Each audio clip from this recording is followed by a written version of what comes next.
क्या लागू है इस चीज का आप लोग ध्यान दें और कृपया इस जगह को खाली कर दे शांतिपूर्ण तरीके से। आप लोग ध्यान दें। Right to movement and right to protest. हम लोग यहाँ क्यों खाली करेंगे? हमारे प्रोटेस्ट का अधिकार है। ये टैक्टिक है हमारे आंदोलन को रोकने का, लेकिन इस टैक्टिक को हम कामयाब नहीं होने देंगे क्योंकि हम कॉन्स्टिट्यूशन पढ़ते हैं। हम जानते हैं कि हमारा राइट टू प्रोटेस्ट है। हम यहाँ से नहीं लेंगे। हमारा संवैधानिक अधिकार है और इस अधिकार का इस्तेमाल करके हम मुख्यमंत्री से आज मिलेंगे ही। आप लोग कृपया ध्यान दें। इसे धाकिया लागू है इस जगह पर। आप लोग जो है कि भीतर भीतर हो जाए और इस जगह को शांतिपूर्ण माहौल बनाते हुए खाली कर दें।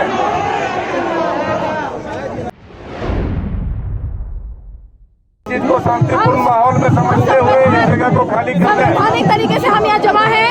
संविधान के प्रिंसिपल्स का इस्तेमाल करते हुए हम लोग खड़े हैं। सड़क पर जाम लगाकर आवागमन बाधित किया जा रहा है। इस चीज को ध्यान दें और कृपया आप लोग रोड को खाली कर दें। सर हम मना नहीं कीजिए। हम लोग किसी भी हम अपने कॉन्स्टिट्यूशन के हाथ में राइट टू प्रोटेस्ट है हमारा, उसी के तहत हम लोग प्रोटेस्ट कर रहे हैं।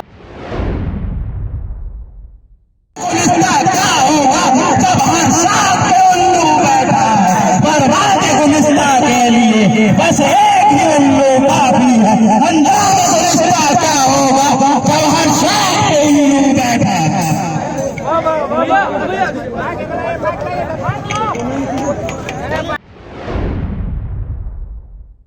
नमस्कार, ये तस्वीर राजधानी रांची के मोराबादी ग्राउंड की है, जहां जेपीएससी के अभ्यर्थी तकरीबन 1 महीने से भी ज़्यादा से आंदोलनरत हैं। कई बार डेलीगेट्स की टीम भी जेपीएससी और जेपीएससी के अध्यक्ष अमिताभ चौधरी से मिल चुकी है। मामला आपको पहले ही दृष्टिनौ दिखा चुका है, लेकिन फिर भी आज दिन बुधवार 15 दिसंबर को अभ्यर्थी सीएम से मिलने के लिए और अपनी गुहार सुनाने के लिए सीएम हाउस का घेराव करने पहुंचे थे। इस घेराव में झारखंड के 24 जिलों से जेपीएससी के अभ्यर्थी जुटे थे और अपनी मांग आज सीएम तक पहुंचाने की ख्वाहिश लेकर बापू वाटिका से लेकर सीएम हाउस तक पहुंचने के लिए निकले थे। लेकिन पुलिस प्रशासन बल द्वारा पहले ही सारे अभ्यर्थियों को मोराबादी मैदान के समक्ष टीओपी के सामने ही रोक लिया गया और बैरिकेडिंग और वाटर कैनन जैसे हथियार भी मौजूद रहे। मौके पर किसी भी तरह के औजार और वाटर कैनन का इस्तेमाल तो नहीं किया गया, लेकिन बैरिकेडिंग से पीछे ही अभ्यर्थियों को बिठा दिया गया और अभ्यर्थी भी वहीं बैठ गए और अपने नारों और पोस्टर्स के साथ बैरिकेडिंग के सामने प्रदर्शन चालू रखा। पुलिस प्रशासन बल द्वारा भी सभी अभ्यर्थियों को चेतावनी जारी की गई, जिसमें उन्हें कहा गया कि धारा 144 लागू है और आप अपने अपने घरों को लौट जाएं। लेकिन फिर भी अभ्यर्थी अपने मांगों पर अटल रहे और बैरिकेडिंग के समक्ष ही बैठे रहे। सुनिए क्या कह रहे हैं जेपीएससी के अभ्यर्थी।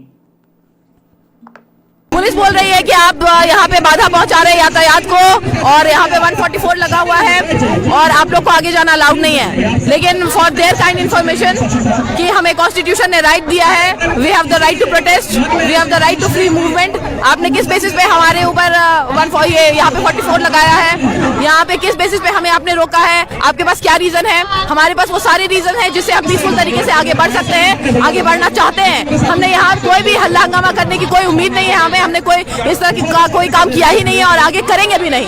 हम सिर्फ और सिर्फ अपनी बात रखना चाहते हैं पीसफुल तरीके से।